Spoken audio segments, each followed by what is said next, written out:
아시아리그 아이스하키 2016-2017 새로운 시즌에 대한 각 팀들의 준비가 한창입니다.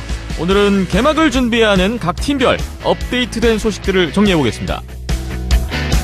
국내 최초, 국내 유일의 아이스하키 팟캐스트 비하인드 넷 56회 시작합니다.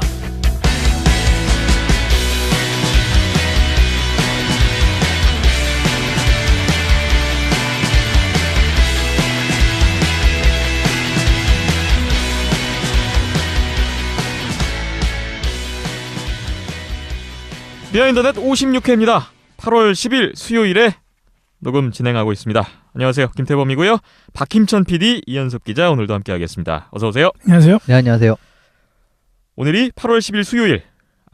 펜싱에서 기적의 금메달이 나온 그날입니다. 네, 밤잠을 미루고 네. 라이브로 봤는데. 라이브로 보셨어요? 네. 그 대박 경기를. 예. 이야. 보통 이제 저희 같은 사람들은 밤에 일하고 낮에 그렇죠. 쉬기 때문에 네. 그 감동의 순간을 만끽하고 되게 피곤하네요 지금. 그 스포츠의 감동이 이런 것이다라는 것을 아주 단적으로 보여주는 그런 경기가 아니었나 싶어요. 각본 없는 드라마라고 많이들 하는데 이 정도면은 작가가 욕을 먹어도 싸다 할 정도로 너무 터무니없는 대역전 드라마가 나왔기 때문에. 네. 그 동시타가 있는 그 상황에서. 그렇죠. 14대 10 그 매치 포인트였는데 그쵸. 그걸 뒤집었어요. 네. 참 정말 알다가도 모를 스포츠의 세계구나 네. 라는 생각을 또 한 번 하게 됐고. 그러니까 저도 보면서 방송 때문에 이런 얘기를 하는 걸 수도 있겠는데요. 네.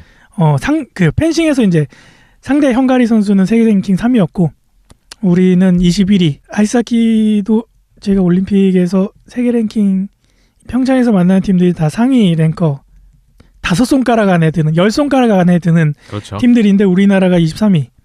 네. 비슷하죠. 거기에 빗대요. 한번 우리도 한번 해보자. 네. 할 수 있다. 네. 그 헝가리 선수는 5번째 올림픽 출전이었고 우리나라는 처음 출전이었는데 그렇게 금메달을 따냈었으니까. 네. 아이스하키도 제발 그렇게 포기하지 말고. 네, 포기하지 말고. 그 2라운드 마치고 나서 13대 9 스코어에서 할 수 있다라고 하는 되뇌이는 장면이 휴식 시간에 그 장면이 이제 많은 분들의 중계 카메라에 비쳤는데 마음을 아주 움직였던 울컥했던. 네, 그게 저도 울컥했거든요. 네. 그래서 그 포기하지 않는 정신으로 모두가 포기하고 중계진까지도 상대 선수 너무 잘하는 선수다. 준우승도 만족해야 된다라는 생각을 가지게끔 멘트를 칠 그 순간에도 끝까지 포기 안 했던 그 마음가짐으로 모든 종목, 모든 선수들이 그렇게 임해야 되지 않을까. 많이 배울 수 있었던 시간이었습니다. 네, 이번 올림픽 정말 명장면 중에 명장면이 오늘 나왔는데 그 말씀 주신 대로 우리 아이스하키 선수들도 그런 스포츠 정신을 좀 참고해서 좀 더 힘을 내고 앞으로 포기하지 않는 정신으로 좀 다가올 올림픽도 준비를 했으면 좋겠네요. 네. 자, 오늘 기분 좋은 소식과 함께 출발하고 있습니다. 오늘 저희가 어떤 내용들을 좀 다뤄야 하나 고민이 많았는데 항상 비시즌에는 고민이 많죠. 네. 할 게 없어서. 네. 그런데 그 와중에 아시아리그 아이스하키 2016-2017 시즌 이제 개막 얼마 안 남았죠? 그 아시아리그의 개막을 앞두고 업데이트된 소식들이 좀 있다고 해서 그것들을 모아서 짜내서 한번 정리해 볼까 합니다. 네. 자, 아시아리그 8월 27일 토요일 개막을 앞두고 있습니다. 그런데 미디어데이 일정이 드디어 잡혔군요. 네, 보통은 이제 개막하기 전에 일정을 잡아서 소화를 하는데 이번에는 약간 일정이 꼬이면서 개막 이후로 미디어데이가 잡혔네요. 예, 지금 잡힌 날짜가 9월 8일 오후 12시 서울 마포에 있는 베스트 웨스턴 프리미어 서울 가든 호텔에서 미디어데이 진행한다고 일정이 나왔어요. 안양알라하고 대명 킬러 웨일즈는 중국하고 러시아 원정까지 마치고 난 뒤에 한 6경기 정도 치르고 난 뒤에 갖는 미디어 데이가 될 것 같고요. 예. 다소 늦더라도 일단은 시즌 초에 그리고 일본 팀들이 시즌 시작하기 전에 갖는 미디어 데이니까 그 안에서 궁금했던 점들은 다 물어보고 대답을 듣고 해야겠네요. 예. 지난해에 이제 첫 미디어 데이가 있었고 올해로 두 번째 미디어데이 행사인데요. 각 팀별 뭐 감독, 뭐 주장 내지는 주요 선수들이 뭐 나올 것으로 예상이 됩니다. 9월 8일 오후 12시 서울 가든 호텔에서 진행이 되니까 뭐 관심 있으신 분들은 직접 가서 한번 좀 만나봐도 좋을 것 같고요. 저희도 기대를 갖고 기다려 보겠습니다. 그리고 9월 3일, 4일에 또 의미 있는 행사가 있네요.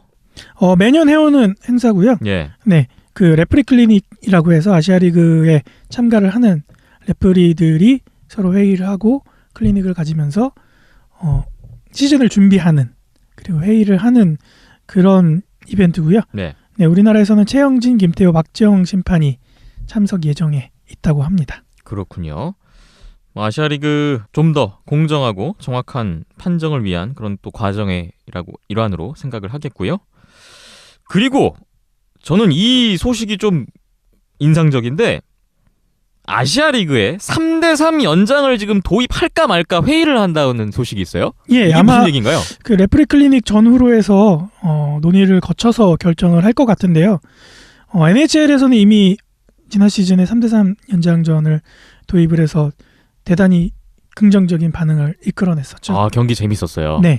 그래서 아시아리그에서도 이 부분을 한번 도입을 해보는 게 어떨까라는 의견들이 나왔나 봐요. 네. 그래서 도입을 아마 좀 긍정적으로 바라보고 있는 것 같은데, 네, 하게 된다고 하면은 뭐 저번에도 한번 말씀드렸지만 굉장히 빡센 연장전이 되지 않을까. 하지만 보는 입장에서는 시원시원하고 빨리빨리하고 네, 결정적인 장면들을 많이 볼 수 있지 않을까 기대도 되고 있습니다. 자, 골리를 제외하고 일단 5대5로 경기를 하는 이제 아이스하키에서 연장에 들어갈 경우에 현재는 이제 4대4로 게임을 하고 있는데 네, 정규리그에서는 3대3으로 할 것인가? 이현숙 기자님, 네. 아시아리그에 3대3 연장이 도입된다. 이거 어떻게 보고 계세요? 저는 이거 도입만 되면 확실히 더 재밌지 않을까 싶어요. 네. 또 링크가 또 더 넓기 때문에 이제 4대4, 3대3 이렇게 선수가 줄어들면 줄어들수록 선수들이 공간을 활용할 수 있는 이제 그런 메리트가 있습니다. 근데 이제 3대3이 되고 이제 국제규격 링크에 이게 적용이 되면은 선수들이 정말 공간을 활용하기가 용이하거든요. 이제 이렇게 되면 좀 더 득점이 확실히 더 많이 나올 가능성이 높고요. 네. 예, 더 재밌는 경기가 되지 않을까 싶네요. 네. 경기장이 넓은 만큼 좀 선수 체인지나 이런 타이밍 싸움에서 그렇죠. 좀 갈리는 장면들이 많이 나오지 않을까 그런 생각이 들고, 그리고 이제 세계 선수권에서도 탑 디비전에서도 이제 3대3 연장을 도입 이것이 곧 추세군요. 3대3 네, 연장이 하니까 지금. 이제 탑 디비전에서 적용이 되면은 뭐 조만간 뭐 하위 리그에서도 이제 적용이 된다라는 소리인데, 뭐 아시아 리그에서 미리 경험을 하고 준비를 하면서 익숙하게 맞춰 놓는 것도 나쁘지 않다라는 생각도 드네요. 3대3 연장이 도입된다면 슛아웃까지 가는 확률도 그만큼 줄어들 것이고, 그렇죠. 보다 빠른 템포의 그런 박진감이 좀 더 가해지는 경기가 예상이 되네요. 예, 빨리빨리 끝장 보는 것도 네. 나쁘지 않은 것 같습니다. 일단 요거 아직 결정난 건 아닌데 네. 아시아 리그에서도 3대3 연장을 할 것인지 좀 기다려 보겠습니다. 네. 그리고 오늘 8월 10일이죠? 오늘 수요일에 그 국가대표 2라는 영화가 개봉을 해요. 근데 저희가 이 얘기를 왜 하냐면 이번 그 국가대표 2 영화의 소재가 바로 아이스하키이다 보니까 네. 많은 아이스하키인들과 아이스하키 팬분들도 주목을 하는 영화입니다. 제 주변에 이제 동호회 분들 같은 경우에는 팀 단위로 단체 관람을 가겠다. 네, 이렇게 계획을 잡아 놓으시더라고요. 네. 저희가 뭐 영화를 홍보하려는 거는 절대 아니고, 네. 그 아이스하키 팬의 한 사람으로서 어떤 궁금하잖아요. 그러니까 아이스하키를 소재로 다루는 영화가 외국에서는 종종 볼 수 있는데 우리나라에서는 처음이잖아요. 네. 네, 그래서 뭐 호기심도 생기고, 네, 좀 신기하기도 하고, 어떤 내용을 어떻게 달았을까라도 궁금한 내용들도 있는데, 네. 네, 일단은 여자 대표팀을 소재로 영화가 만들어졌다고 하니까 그 부분이 좀 기대가 되면서, 또 다음 주에 이제 여자 대표팀인 친선 경기가 예정이 돼 있거든요. 여자 대표팀의 친선 경기가 잡혔어요? 네, 그거에 맞물려서 좀 더 여자 대표팀 아이스하키 쪽으로 좀 더 관심이 이어졌으면 하는 바람에서 네. 예, 굳이 이 소식을 같이 끼워넣네요. 네. 여자 대표팀 친선 경기 일정이나 한번 안내해 주시죠. 네, 8월 17일, 18일, 20일, 21일 이렇게 전주 화산빙상장에서 오후 6시에 예정이 되어 있고요. 예. 작년에도 이제 카자흐스탄하고 안양에서 고향에서 2번씩 경기를 가졌었는데 올해에도 4번의 경기가 예정되어 있습니다. 카자흐스탄과 우리나라 국가대표팀 간의 4번의 친선 경기 네. 예, 전주에서 열리고요. 여자 대표팀도 남자 대표팀과 마찬가지로 지금 올림픽을 향해서 구슬땀을 흘리고 있는데 네. 뭐 그 과정이 될 것 같습니다. 여러분의 많은 응원과 성원을 또 부탁드리겠습니다. 자, 아시아리그 아이스하키 2016-2017 새로운 시즌에 대한 준비 얘기로 본격적으로 들어가 보겠습니다. 각 팀별로 저희가 어떤 소식들이 좀 들어와 있는지 살펴보려고 하는데요. 국내 팀부터 먼저 살펴보면 되겠네요. 그럴까요? 먼저 안양한라. 네. 네, 안양한라부터 보죠. 안양한라에 새로운 들어온 소식이 어떤 게 있나요? 특별하게 새로운 소식은 없고요. 현재 지금 이제 체코에서 전지훈련 중에 있죠. 네, 전지훈련 중에 있는데 일단 연습 게임을 어제까지 해서 2번의 연습 게임을 가졌는데 2번 다 승리를 가져갔죠. 첫 게임은 이제 스파르타 프라 U20팀하고 경기를 가졌는데 4대3으로 이겼고 어제는 이제 체스케 부데요비체라고 하는 체코 2부 리그 소속에 있는 팀하고 경기를 가졌는데 이날 경기에서도 승리를 가져갔다고 합니다. 네, 그 체코 지금 2부 리그 팀들과 연습 게임, 뭐 U20 팀과 연습 게임을 하고 있는데 체코의 아이스하키 수준 레벨은 어느 정도라고 봐야 되나요? 체코 리그도 역시 강국답게 좋은 리그이고요. 그래도 이제 좀 더 위로 평가받는 리그들이 있기 때문에 가령 예를 들면은 뭐 핀란드 리가라든가 뭐 스웨덴 SHL 같은 게 조금 더 높은 리그로 평가를 받는데 거의 한 그 아래 정도에 위치한 리그라고 보시면 될 것 같습니다. 네, 뭐 어쨌든 아시아 리그보다는 좀 훨씬 높은 그렇습니다. 레벨이라고 훨씬 높죠. 보시면 될 것 같고요. 네, 체코 국가 자체도 워낙 상위 랭커의 팀이기 때문에 네, 자원들이 풍부한 가운데에 이제 2부 리그 소속 팀들과의 연습 경기를 가졌으니까 어느 정도 당금질은 충분히 되고 있고 앞으로 방송이 나가는 날 11일이죠. 이날도 경기가 예정돼 있고 12일에도 슬라비아 프라하고 연습 경기가 예정되어 있어서 14일에 귀국이 예정되어 있는데 그때까지 충분히 선수들이 힘들겠지만 준비를 잘하고 있는 것 같습니다. 네, 8월 14일에 귀국한다고 하고요. 8월 17일부터 이제 국내에서 자체 팀 훈련에 들어간다고 합니다. 그런데 지금 안양한라 체코에서 머무르고 있는데 조금 우려스러운 소식도 좀 있네요. 선수들의 부상 소식이 있어요. 예, 뭐 일단 박우상 선수 같은 경우에는 무릎하고 손목 수술을 가지면서 체코 원정 전지훈련에는 합류를 하지 못했다고 하고요. 네. 그다음에 마이크 테스트위드도 지난번 세계선수권 때 한번 크게 다치면서 중간에 이탈을 했었잖아요. 그 이후로 계속 지금 미국에서 재활하고 개인 훈련을 하고 있는데 이것 때문에 이제 체코에 합류하지 못했고 박우상 선수 같은 경우에는 10월 정도 복귀를 예정하고 있다라고 하고요. 개막을 함께하기는 어렵게 됐군요. 네. 그리고 마이크 테스트위드 선수 같은 경우에는 그나마 다행인 걸로 개막전까지 복귀할 수 있을 것 같다라고 얘기가 나왔습니다. 네. 그렇군요. 자, 안양한라 이제 시즌 준비 막바지에 다다르고 있다는 소식이고요. 그리고 팬분들에게 좀 눈에 띄는 소식은 시즌권 판매를 하고 있다고요? 예, 시즌컵 판매인데 방송이 나가는 날이 11일이니까 하루 남았네요. 8월 12일까지 네. 시즌권을 판매하고 있습니다. 네. 저희가 장사하는 것도 아니고 이런 거는 날짜가 얼마 안 남아서 근데 뭐 프런트 얘기로는 이번에 뭐 시즌권 여권 모양으로 뭐 이렇게 정성스레 만들어서 뭐 상품하고 이렇게 해서 좀 값어치 있게 가치 있게 만들고 있다라고 자랑을 해주셔서 네. 네, 이렇게 소개를 해드리고 있고요. 네, 안양한라 홈페이지 통해서 한번 시즌권 확인해 보시고 네, 기념 삼아 의미 삼아 확보를 해두시는 것도 나쁘지 않을까. 뭐 시즌권 네. 회원이면 뭐 좀 더 특별한 혜택이 분명히 있을 테니까 네, 한번 뭐 찾아보시고 관심 네. 있으신 분들은 뭐 구매에 대한 좀 고려를 해보시는 게 좋을 것 같습니다. 고정 팬분들은 이미 다 구매하셨지 않았을까라는 네, 생각이 드네요. 그렇습니다.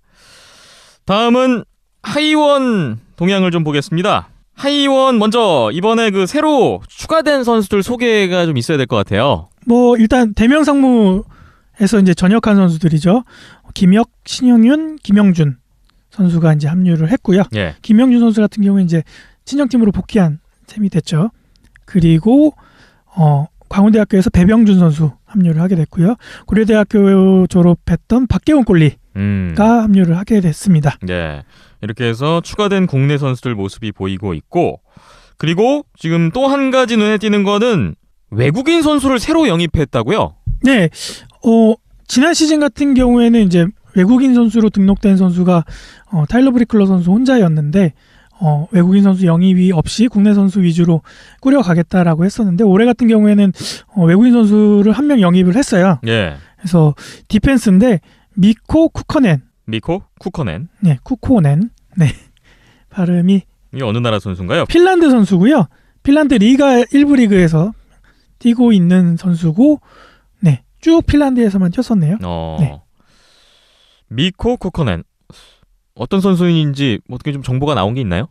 예, 쿠코넨 선수를 찾아보면은 예, 뭐 핀란드 언더 18 국가대표까지 경력이 있는 굉장한 선수라고 할 수 있을 것 같습니다. 게다가 예. 모든 이 선수 생활을 이제 핀란드에서만 했고요. 최근 이제 한 7년 가량 리가 1부 리그인 리가에서 뛰면서 예, 근데 이제 그냥 단순한 이제 스탯 그러니까 뭐 골 어시스트만 봐서는 사실 수비수는 좀 판단하기 어려운 감이 있어서 이 예. 부분은 조금 판단을 유보를 할 수 있을 것 같지만 그래도 굉장히 높은 리그라고 할 수가 있거든요. 핀란드 리그라고 한다면은. 그래 여기에서 이 정도의 경력이 있는 선수라면은 아시아 리그에서는 굉장한 모습을 보이지 않을까라는 생각이 있습니다. 예. 네, 그 디펜스라고 하셨는데 그렇다면 지금 오연호 선수가 빠진 상황에서 네. 그 공백을 메워야 되는 그런 카드라고 볼 수가 있겠네요. 충분히 메울 수 있지 않을까라는 기대감을 갖게 만드는 선수인 것 같고요.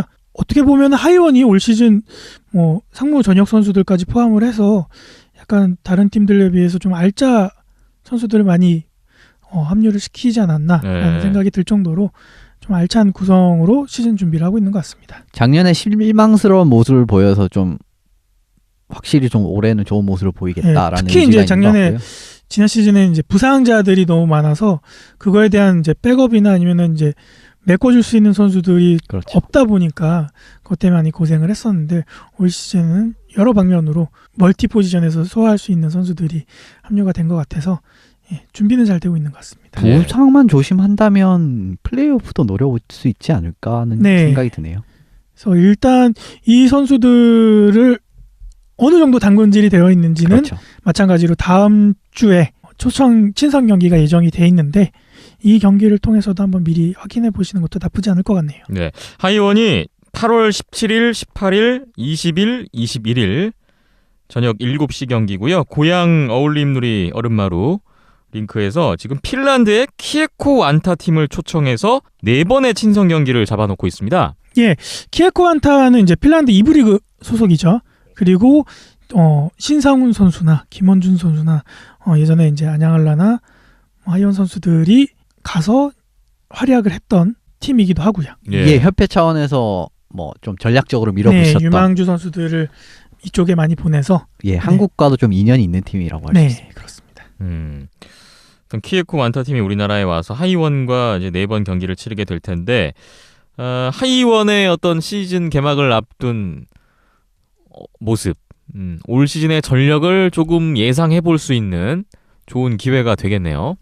뭐 안양알라도 이제 체코에서 주로 이제 전지훈련과 연습 게임을 가지다 보니까 국내에서는 어떻게 준비가 되고 있는지 확인할 수 있는 방법이 없었고 대면 킬러 웨일즈도 뭐 대학교 팀들을 상대로 지금 연습 게임을 갖고 있어서 그 모습을 확실하게는 이제 좀 보기가 어려운 부분이 있는데 하이원 같은 경우에는 좀 스파링 파트너가 좀 제대로 되지 않았나라는 생각이 좀 들어서 좀 기대가 되고 또 키에코 안타라는 팀이 이제 항상 말로만 듣고 우리나라 선수들이 가서 활약했던 팀이다라는 정도만 알고 있어서 핀란드 2부 리그 소속의 팀이 어느 정도 수준의 레벨을 갖고 있는지도 확인할 수 있는 좋은 기회가 될 것 같습니다. 만약에 뭐 키에코 안타가 진짜 진짜 뭐 시즌 임하기 전에 완전히 1군 멤버로 다 온다면은 뭐 충분히 좋은 스파링 파트너가 되지 않을까 싶습니다. 네.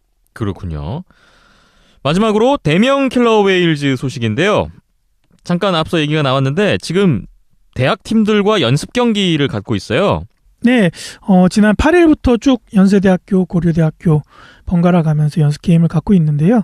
일단 앞선 8일 경기에서는 연세대학교 상대로 3대2로 승리를 가져갔고 9일 경기 고려대와의 경기에서는 4대2로 또 승리를 가져갔네요. 예. 그래서 대학교 상대로 이제 살짝 웜업하는 그렇죠. 단계로 보면 될 것 같고요. 아직 외국인 선수 합류 전에 가졌던 경기였기 때문에 외국인 선수 합류 이후에는 또 어느 정도의 전력 보강이 될지도 남은 경기들도 계속 연세대학교, 고려대학교 순서대로 예정이 돼 있어서 지금 남은 경기로는 일단 방송에 나가는 11일에는 고려대학교하고 예정이 돼 있고 16일에는 연세대학교, 17일에 고려대학교 이렇게 예정이 돼 있어서 인천에서 2시에 경기가 예정돼 있어서 가깝게 계시는 분들은 한번 구경 가시는 것도 나쁘지 않을 것 같습니다. 네.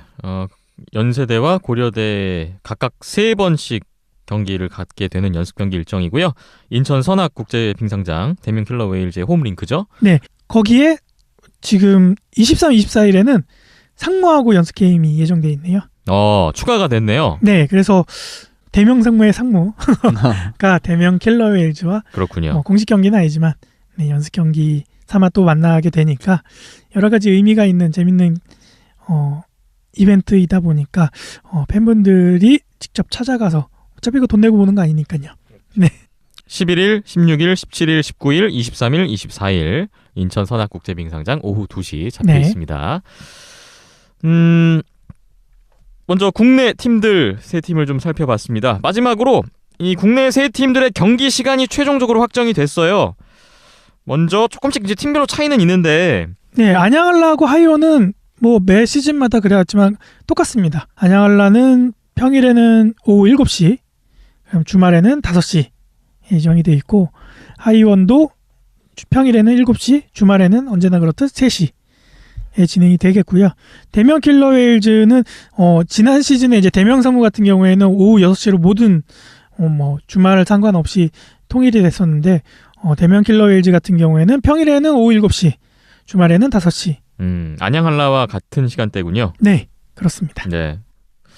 경기 시간 확정이 됐으니까 또 직관하시는 분들 참고하시면 좋을 것 같습니다. 잠시 후에 아시아리그 다른 팀들의 상황 정리해 보겠습니다.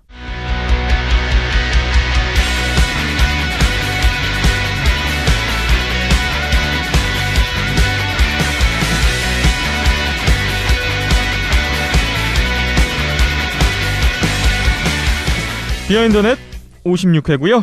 아시아리그 아이스하키 2016-2017 새로운 시즌 개막을 앞두고 각 팀들의 상황 정리해보고 있습니다. 아시아리그 지난주에도 소개를 드렸지만 우리나라의 3팀 외에 일본의 4개 팀, 중국의 한 팀, 러시아 한 팀이 함께 꾸려가고 있는 리그입니다. 일본 쪽 얘기를 먼저 해볼까 하는데요. 먼저 그 일본 국가대표팀 소식이 하나 들어와 있네요. 그러니까 지금 일본 국가대표팀의 일정 때문에 일본의 4개 팀들이 아시아리그 개막을 지금 우리나라 팀보다는 조금 늦게 시작하는 형국이 됐잖아요. 네, 한 2주 정도 늦게 시작을 하죠. 예, 지금 어떤 일정이 있는지 살펴볼까요? 예, 일본 국가대표팀 평창올림픽 예선에 참가하기 위해서 일본 국가대표팀 일정이 잡혀 있습니다. 예. 지금 9월 1일 이제 8월 말 정도부터 이제 독일로 넘어갈 예정이라고 독일 넘어가서 이제 훈련 같은 걸 하고 이제 합류를 한다고 하더라고요. 네. 이제 9월 1일부터 이제 라트비아에서 펼쳐지는 올림픽 예선에 참가하기 위함입니다. 예. 이제 여기서 참가하는 국가들이 라트비아, 독일, 오스트리아이기 때문에 만만치 않은 상대들입니다. 여기서 어떤 성적을 내야 평창올림픽에 출전할 수 있는 건가요? 여기서 1위를 해야 1위만이 올라가. 평창에 올 수 있을까요? 일본이? 지금 사실상 전력으로 보면은 네, 어렵죠. 세계 선수권대 결과로 예. 놓고 봤을 때는 상당히 힘든 여정이 예상이 되죠. 예. 게다가 세계 선수권 그 이상급의 팀들이기 때문에 라트비아랑 독일이라고 한다면 예, 독일 같은 경우에는 탑 디비전에서 이번에 굉장히 좋은 성적을 올렸기 때문에 예, 그러게요. 그렇습니다. 예, 전혀 쉽지 유력한 않죠. 1위 후보죠 지금. 지금 이 일본 대표팀의 아시아리그 멤버들이 상당수 포함이 되어 있습니다. 거의 다죠. 예, 거의 다 아시아리그 거의 다. 외국 선수들이 거의 없어서. 네. 예, 거의 다 아시아리그 선수들로 구성이 됐고요. 이제 선수들 팀별로 이제 몇 명이 뽑혔는지 말씀드리면 오지에서 12명이나 뽑혔고요. 니코 아이스박스에서 2명, 그다음 일본 제이 크레인즈에서 4명, 도호쿠 프리블레이즈에서 4명, 그다음에 대학 소속 선수가 1명. 예. 그리고 사실상 오지 이글스 선수지만 현재는 무소속인 오사와 유토 선수까지 이제 1명 이렇게 무소속 이렇게 구성이 되어 있습니다. 예. 역시 오지가 지난주에도 말씀드렸듯이 오지가 정말 일본 국가대표팀에서 차지하는 비중은 정말 높고요. 이번 선발 선수들 중에 좀 재밌는 선발이 사이토 다케시 선수가 오랜만에 뽑혔습니다. 예. 지난주에 소개를 했었던 그렇습니다. 선수였죠. 니코 아이스박스의 사이토 형제를 소개시켜드리면서 이제 뽑았던 선수인데 확실히 이제 좀 베테랑 센터나 베테랑을 추가하겠다는 의지가 좀 보였던 것 같고요. 세계 선수권에 비해서는 젊은 선수들이 많이 빠지고 오히려 노장 선수가 합류가 됐네요. 예, 이번 캠프 로스터를 보면은 사실 젊은 선수들, 해외 선수들이 많이 포함되어 있었습니다. 히라노 유시로 선수라든지 그 미우라 유키, 체코에서 뛰고 있는 미우라 유키 선수라든지 뭐 이런 선수, 제이 할러데이라고 와세다 대학교에서 뛰고 있는 선수라든지 많이 이런 선수들 많이 뽑혔는데 이 선수들은 전혀 이름을 올리지 못했습니다. 거의 다 베테랑 선수로 구성이 됐고요. 근데 여기서 좀 재밌는 픽은 역시 미노시마 케이고 선수, 추오 대학교 소속이죠. 예. 이 선수가 뽑혔다는 점인데 이 선수도 제가 듣기로는 정말 좋은 선수라고 들어서 이제 앞으로 여기서 어느 정도의 모습을 보이고 앞으로 뭐 아시아리그에 데뷔를 하면 얼마 정도의 모습을 보일지도 좀 재밌는 선발이라고 할 수 있겠네요. 약간은 우리나라 대표팀 고려대학교 소속의 서영준 선수와 느낌이 대학생 비슷한, 신분으로 대학생 신분으로 국대에 들어가서 지금 유망 주면서 막내 뭐 그렇죠. 이런 느낌으로 네, 그런 느낌으로 될 것 뽑았을 같네요. 수도 있을 네. 것 같습니다. 예. 그렇게 해서 일본 대표팀 일정이 끝난 후에 이제 일본의 4개 팀이 아시아리그 본격적인 행보를 하게 되는데요. 각 팀별로 지금 새로 영입된 선수들의 소식이 좀 들어와 있어서 오늘 전해드릴까 합니다. 일본 제이지 크레인즈부터 해볼까요? 새로운 외국인 선수가 발표됐네요. 예, 크레인즈가 얼마 전에 이제 새롭게 영입한 올해 시즌부터 뛰게 될 용병들을 발표를 했습니다. 이제 지난 시즌에 정말 좋은 모습을 보였던 제프 러베키오 선수는 팀의 잔류를 선택을 했고요. 나머지 예. 두 선수는 새로운 선수가 왔습니다. 어떤 선수인가요? 벤 월터 선수와 케이시 보러 선수가 왔는데요. 이 선수들을 설명해 드리면 이제 벤 월터 선수는 센터입니다. 예. 이제 최근 2년 동안 EBEL 그러니까 오스트리아 1부 리그에서 뛰었고요. 여기서 뭐 91경기에 출장해서 18골, 43개 어시스트를 올리면서 뭐 괜찮은 모습을 보여준 적이 있습니다. 근데 예. 이 선수가 AHL에서 굉장히 오랜 경기를 뛰었는데요. AHL에서 정말 좀 득점력이 있었던 선수더라고요. 566경기에서 460포인트를 올린 걸 보면은 뭐 뛰어난 선수라고 할 수 있을 것 같고요. 이제 케이시 보러 선수를 언급을 드리면 이 선수도 마찬가지로 AHL에서 정말 오랜 기간을 뛴 경력이 있습니다. 그 다음에 최근 4년간은 독일 1부 리그에서 뛰었습니다. 이제 188경기에서 22골, 51어시스트를 올렸는데 뭐 수비수라고 생각을 하면 뭐 괜찮은 모습이라고 할 수가 있고요. 예. 두 선수 모두 AHL에서 정말 오래 뛴 경력이 있기 때문에 작년에 사실 크레인즈 외국인들이 다 나쁘지 않았거든요. 근데 올해는 거기서 더 업그레이드된 모습을 보인 외국인 선발이라고 할 수 있을 것 같고요. 올 시즌에 이 선수들이 어떤 모습을 보여줄지 좀 기대가 되기도 하네요. 네. 기존의 제프 러베키오의 새롭게 벤 월터, 케이시 보러 이 2명의 외국인 선수가 새롭게 가세를 한 일본 제이지 크레인즈였습니다. 다음으로 니코 아이스벅스인데요. 니코 아이스벅스도 외국인 선수의 변화가 있어요. 예, 아이스벅스도 이제 아이스벅스가 얼마 전에 이제 외국인 선수들이 합류를 해서 이제 훈련을 시작했더라고요. 근데 올해의 아이스벅스에 새롭게 추가된 외국인 선수는 케빈 미첼 선수입니다. 이 선수도 작년에 EBEL 그러니까 오스트리아 1부 리그에서 뛴 경력이 있고요. 사실 이제 데이비드 퐁크 선수와 마크 델라고 선수는 좀 일찍부터 재계약을 했었는데 예. 카일 월튼 선수와 재계약이 좀 불발이 나면서 카일 월튼 선수는 이제 영국으로 떠났고요. 이제 케빈 미첼 선수가 들어오면서 이제 월튼 선수의 공백을 메울 준비를 하고 있습니다.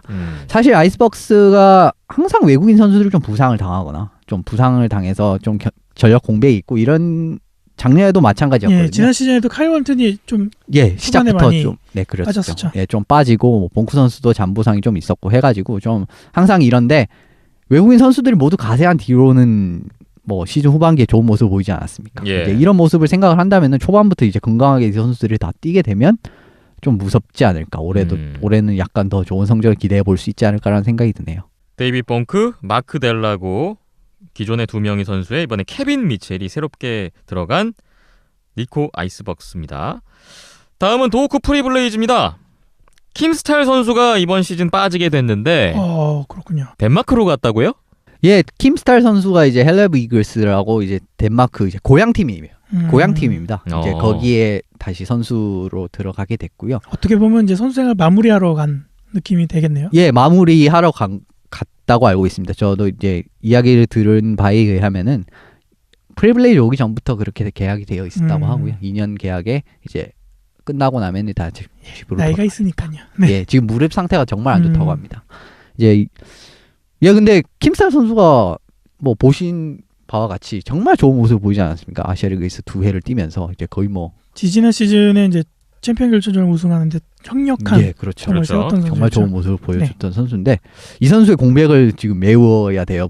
프리블레이즈가 결국은. 그래서 이제 맷 포프 선수를 영입을 했습니다. 킴스탈의 대체자로 맷 포프라는 선수가 들어오게 됐는데 이 선수 소개를 해주실까요? 예, 앞서 소개한 외국인 용병들과 마찬가지로 AHL에서 한 5시즌 정도 AHL 경력이 좀 있는 선수고요. 그 이후로 뭐 덴마크 리그, 뭐 이탈리아 리그, 작년 역시 여기 또 오스트리아 리그 1부 리그에서 뛰면서 50경기에서 14골 20어시스트라는 뭐 나쁘지 않은 성적을 올렸습니다. 근데 좀 킴스탈이 진짜 너무 좋은 모습을 보였기 때문에 좀 부담이 있을 것 같긴 해요. 근데 뭐 사실 블레이즈는 뭐 올해 히라노 유시로 선수도 다시 들어왔고 하는 거 보면은 뭐 두 선수가 킴스탈 선수의 공백 정도는 메울 수 있을 것 같고요. 예, 또 다른 외국인 용병 소개를 해드리면 이제 콜제러 선수와 로건 스티븐슨 선수는 작년에 팀에 있었죠. 근데 올해 이 두 선수는 잔류 결정이 확정이 됐습니다. 그렇군요. 그래서 이렇게 3명으로 내년 시즌을 임하게 되었네요. 기존의 콜 제럿, 로건 스티븐슨의 킴스탈 대신 맷 포프가 들어오게 된 도호크 프리블레이즈입니다. 마지막으로 일본 팀들 중에서 오지 이글스. 요즘 뭐 일본 대표팀의 대부분을 차지하고 있는 오지 이글스인데 오지 이글스의 외국인도 궁금합니다. 오지 이글스가 올해 정말 좀 큰일 낼 수도 있을 것 같은 느낌이 단단히 계속 듭니다. 벼르고 있죠. 예, 오지 정말 이글스가 지난 시즌 사실 외국인 없이 가는 형국으로 가다가 중간에 갑자기 방향을 두 명. 틀면서 안 되겠다 야. 그래서 또 효과를 봤어요. 네. 예, 그 뒤로는 거의 뭐 진 경기가 그렇게 많지 않을 정도로 그 뒤로 좋은 모습을 보였었죠.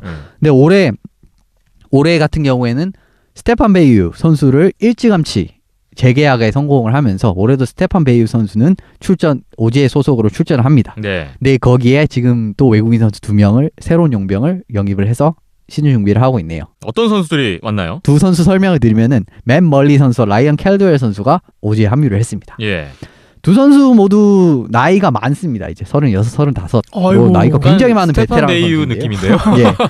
예, 베테랑 선수인데요. 네. 이제 멀리 선수부터 설명을 드리면 역시 이 선수도 AHL 경력이 화려합니다. 이제 353경기에 출장해서 252포인트를 올린 뭐 AHL에서도 굉장히 좋은 모습을 보였고 이후에 KHL, 스위스 1부 리그, 내셔널 리그, 그 다음에 스웨덴 1부 리그인 SHL, 그 다음에 독일 1부 리그인 DEL을 거쳤습니다. 이 선수의 경력이 정말 화려해요. 여러 단계를 거쳤네요. 예, 모두 다 1부 리그였고요. 예, 거기에서 뭐 어떤 모습을 보였든지 간에 확실히 아시아 리그보다는 훨씬 위에 있는 리그에서 좋은 모습을 보였기 때문에 이 선수도 만만치 않을 것 같고 오히려 이 선수가 킴스탈 같은 느낌이 듭니다. 네. 오히려 어쨌든 이 베테랑 공격수의 영입을 해서 공격의 펀치력을 확실히 강화를 한 느낌이고요. 그 다음에 라이언 캘드웰 선수를 보면은 188이라는 굉장히 큰 체구를 가진 수비수예요. 35살입니다. 예. 이제 AHL에서 경기 굉장하고요. 이 선수도 뭐 DL, 그 다음에 핀란드의 리가, 그 다음에 노르웨이 리그를 거쳐서 아시아 리그로 진입을 했어요. 뭐 수비 같은 경우에는 아까 말씀드렸듯이 좀 그냥 수치적으로 좀 판단하기 힘든 느낌이 있어서 경기를 하는 걸 봐야겠지만 신체 조건만으로도 일단 사실 오제 약간 좀 약점이라고 한다면 하시모토 선수를 제외하면은 그렇게 수비진에서 피지컬이 그렇게 강하지 않습니다. 근데 그 약점을 한 방에 메워줄 선수가 등장을 했습니다. 그래서 뭐 수비에서도 큰 보강이 있었고요. 게다가 지난주 말씀드렸다시피 쿠지 슈에이가 다시 돌아오지 않았습니까? 지금 용병을 사실상 거의 한 4명 정도 쓰는 수준인데 오지 이글스도 어마어마한 성적이 올해는 기대가 되네요. 올 시즌은 처음부터 외국인 3명과 함께 시작을 하겠다는 오지 이글스. 오지 이글스의 그 예상 순위가 더 기대가 되는데요. 올 시즌. 저는 우승 후보입니까? 탑 3는 충분하게 될 것 같고 어떻게 보면 진짜 1위, 2위도 충분히 노려볼 수 있을 만한 경력이지 않을까라고 생각합니다. 지난 시즌에 의외로 일본 팀들이 뭐 3, 4, 5, 6위를 했잖아요. 그렇죠. 그러니까 플레이오프에는 진출을 가장 많이 했지만 결과적으로는 가장 결과물을 못 낸 또 팀들이 일본 팀들이기 때문에 그렇죠. 여러 또. 가지 방면으로 좀 많이 보강을 하면서 벼르고 있는 것 같네요. 그렇네요. 일본의 4팀을 상황을 알아봤고요. 마지막으로 사할린 소식입니다. 사할린도 추가 선수 보강이 있네요. 예, 사할린이 이제 블라디슬라프 리센코 선수를 보강을 하면서 정말 어린 선수를 또 다시 한번 보강했습니다. 이제 예. 이 선수 20살이더라고요. 굉장히 나이가 어리고요. 그 다음에 사할린이 그 전에 보강했던 선수들을 보면은 이제 시즌 중간 합류했던 알렉세이 트카추크 선수 같은 경우 이제 이 선수 21살 정말 어린 선수고 그 다음에 알렉산드르 코로보프 선수도 20살 굉장히 어린 선수들을 계속 지금 보강을 하고 있습니다. 사할린이 점점 젊어지고 있네요. 팀이. 예, 정말 팀이 젊어지고 있고. 근데 이제 이번에 보강한 이제 리센코 선수를 설명해 드리면은 이 선수가 경력을 보니까 캐나다 주니어 리그 QMJHL 그러니까 캐나다 주니어의 탑 수준의 이제 리그가 3개가 있습니다. OHL, QMJHL, WHL이 있습니다. 근데 여기서 QMJHL에서 뛴 경력이 있어요. 예. 게다가 이제 KHL에서 자리를 잡지 못했지만 로스터에 들어간 적이 있고요. 그다음에 뭐 러시아 주니어 리그에서도 좋은 모습을 보인 바가 있고 러시아 2부 리그 경력도 있기 때문에 이 선수도 당장 즉시 전력으로 아시아 리그에서 좋은 모습을 보이지 않을까 생각을 하네요. 네. 2년 연속 2위. 사할린도 단단히 지금 벼르고 있을 시즌일 것 같은데 올 시즌에 사할린 뭐 가장 위협적인 팀인 건 분명한 것 같습니다. 자, 사할린까지 상황을 좀 알아봤습니다. 쭉 이렇게 보니까 뭐 새로 들어온 선수들 위주의 소식이었던 것 같은데 두 분이 보시기에 이 팀들 가운데 좀 가장 잘 꾸리고 있다. 알짜 영입이다. 라고 생각되는 팀들이 있을 것 같아요. 예, 어느 팀인가요? 저는 하이원하고요. 크레인즈를 좀 꼽고 싶네요. 어떤 부분에서? 일단 하이원 같은 생각하시죠? 경우에는 이제 제대한 선수들을 잘 영입을 했고 거기에 이제 디펜스까지 보강을 외국인 선수로 보강을 했고 예.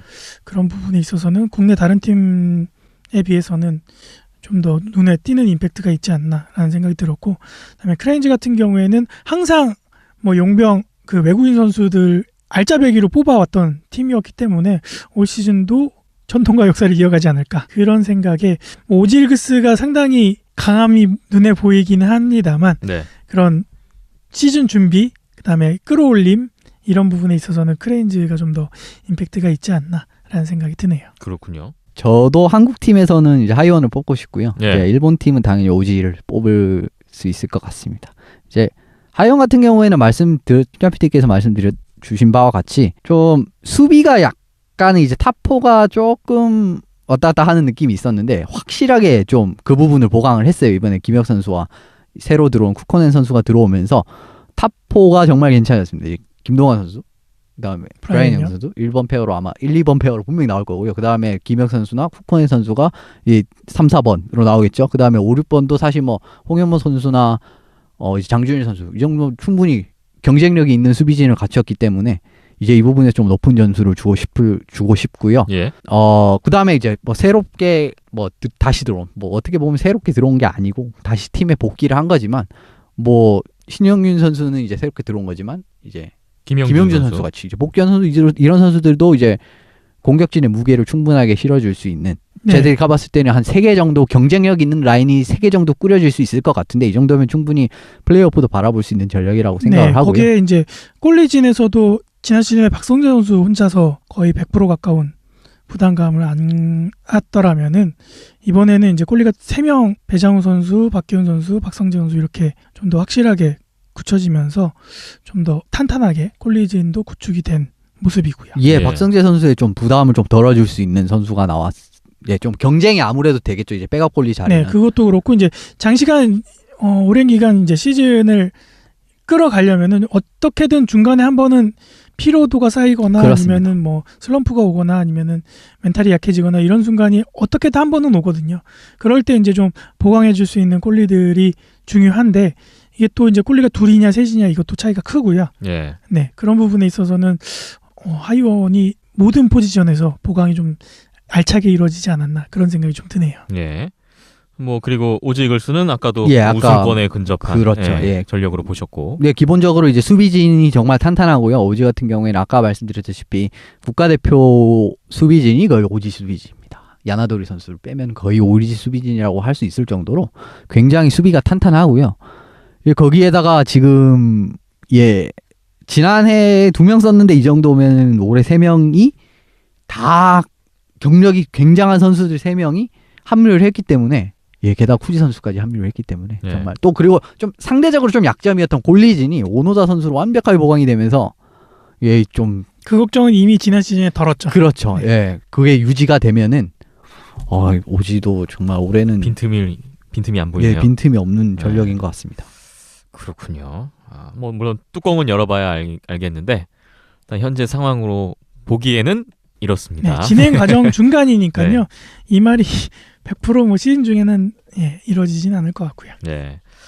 오늘 비하인더넷 56회는 아시아리그 아이스하키 각 팀별 상황을 살펴보는 시간으로 꾸며봤습니다. 마지막으로 한 가지 소식이 있는데요. KHL이 개막을 하네요. KHL 그 NHL 다음으로 수준이 높은 리그라고 알려져 있는 그렇습니다. KHL 8월 22일에 개막한다고요? 8월 22일에 이제 작년 가가린컵 결승전 매치업인 메탈루르크와 체스카 모스크바가 맞붙으면서 대장정을 시작을 하는데요. 정규 시즌이 2월 18일 날 종료될 예정입니다. 지금 연습 시합이 계속 진행이 되고 있어요. 어제 좀 시끄러운 사건이 있긴 했지만 연습 시합이 계속 진행되고 있고요. 올해 또 뭐 쿤룬 레드스타스 중국 팀이 뭐 합류를 하면서 또 재밌는 시즌이 되지 않을까 싶습니다. 이번 시즌은 이제 유로 투어 기간인 세 차례 휴식을 갖게 됩니다. 10월 29일부터 11월 6일에 한 번, 그리고 12월 10일부터 18일에 한 번, 그 다음에 2월 4일부터 12일 이렇게 세 차례 중간 휴식을 갖는데 좀 재밌는 점은 다음 달에 펼쳐질 NHL에서 주최를 하는 하키 월드컵이 있습니다. 맞아요. 근데 시즌 중이죠. KHL. 근데 여기에는 중간에 쉬지 않겠다고 발표를 한 상황입니다. 그러면 어떻게 되는 거죠? 상당수의 그 러시아 선수들과 유럽 선수들이 포함이 되어 있는 KHL인데. KHL 선수도 이제 아름아름 포함이 되어 있고요. 근데 생각보다 비중이 많지가 않습니다. 이제 뭐 러시아에서 뛰고 있는 NHL 선수들이 굉장히 많기 때문에 러시아 그 다음에 뭐 체코 이런 데나 뭐 한두 명씩 있긴 있는데 이렇게 차출된 팀에서는 조금 이 기간 동안 이 선수를 팀에선 쓰지를 못하니까 약간은 좀 그 팀 입장에서는 좀 애로사항이 꼽힐 수도 있을 것 같습니다. 그렇군요. 8월 22일에 개막하는 KHL입니다. 예전에도 저희가 한번 소개를 해드린 적이 있죠. 이따금씩 결승할 때만 뭐 이렇게 소개드렸는데 뭐 인터넷으로는 보실 수 있습니다. 네, 종종 소개를 시켜드려도 괜찮지 않을까 생각이 드네요. 그때 이현숙 기자님이 하신 말씀이 또 생각나네요. 결제하시면 볼 수 있다. 뭘 보려면 다 결제해야 되는 거죠. KHL도 이제 스트리밍 서비스가 있기 때문에 보실 수가 있습니다. 자, 56회 이제 마무리할 시간입니다. 저희가 다음 주에 이제 57회인데 특별한 분이 기다리고 있어요. 우리한테만 기대가 됩니다. 우리한테만 특별하고 들으시는 분들한테는 전혀 왜 하지 이걸 뭐 이렇게 생각하실 수도 있는데 지난 2주간 저희 비하인더넷에서 모습을 잠시 드러내지 않았던 손상호 기자가 직접 비하인더넷에 출연할 예정입니다. 저희가 1회 이 팟캐스트 시작할 때 개팟 멤버로 같이 했던 개국 멤버였죠. 손상호 기자인데 1회를 끝으로 저희도 본 적이 없고요. 얼굴도 지금 기억이 가물가물한데 1년이 지나서야 손상호 기자님이 지금 한국으로 와 계시다고 해요. 휴가차. 휴가 중이죠. 그래서 지난주에 일단 들어오신 걸로 알고 있는데 다음 주에 저희가 손상호 기자님과 함께 직접 마주하고 이 팟캐스트를 진행해 볼 예정이 있으니까 뭐 그동안 손상호 기자님께 좀 궁금하셨던 부분이나 뭐 질문거리들, 우리 NOI한테 왜 그랬어요? 라든지 뭐 이런 하고 싶은 말들이 있으시면 뭐 의견도 좀 주시면 좋을 것 같고요. 있을까요? 참고를 한번 해보겠습니다. 보스턴 팬분들이 그렇죠. 보스턴 팬분들은 또 발끈하실 수도 있으니까 그렇죠. 뭐 댓글이나 뭐 페이스북에 의견 있으시면 좀 부탁을 드리겠습니다. 욕만 안 써줘. 자, 저희 온더스포츠.tv 온더스포츠 홈페이지고요. 페이스북, 유튜브 항상 열려 있습니다. 온더스포츠 검색해서 들어와 주시면 되겠습니다. 의견과 관심 계속해서 부탁을 드리겠고요. 오늘 순서 마무리하겠습니다. 박김찬 PD, 이현석 기자, 저는 김태범이었습니다. 함께해 주신 여러분 고맙습니다.